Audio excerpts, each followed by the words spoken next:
के अंतिम चरण में हम लोग चल रहे हैं। 1 जून को चुनाव होना है।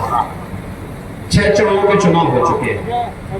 6 चरणों के चुनाव में मुझे देश के अंदर अलग अलग राज्यों में जाने का अवसर प्राप्त हुआ। कश्मीर से कन्याकुमारी तक, कामरूप से लेकर के कच्छ तक 12-14 राज्यों में चारों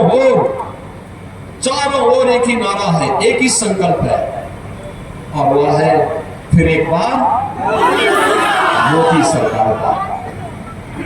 एक ही नारा गूंज रहा है कि फिर एक बार, और अब की बार 400 पार। जब 400 पार की बात होती है तो कांग्रेस और आरजेडी के सहयोगियों को चक्कर आने लगता है। 400 सीट बीजेपी और एनडीए 400 सीट पाएगी, और फिर अनलगल प्रलाप और अनलगल बयानबाजी और अफवाह फैलाते हैं।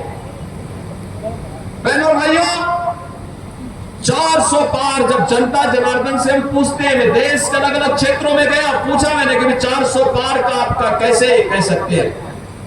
उन्होंने एक ही बात कही, उन्होंने कहा जो राम को लाए हैं हम उनको लाएंगे,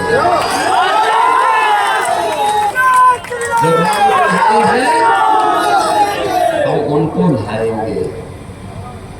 और वे कहते हैं क्यों, तो जनता जनार्दन यही कहती है कि राम भक्त ही राज करेगा दिल्ली के सिंहासन पर।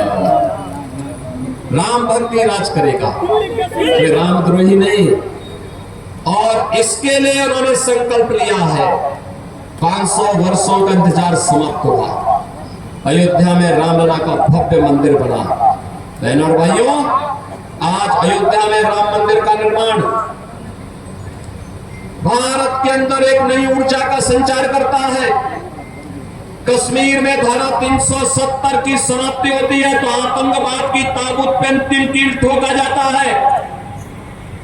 बहनों और भाइयों, याद करिए, हमारी पीढ़ी सौभाग्यशाली है, हम सब सौभाग्यशाली है। हमने बदलते हुए भारत को देखा है।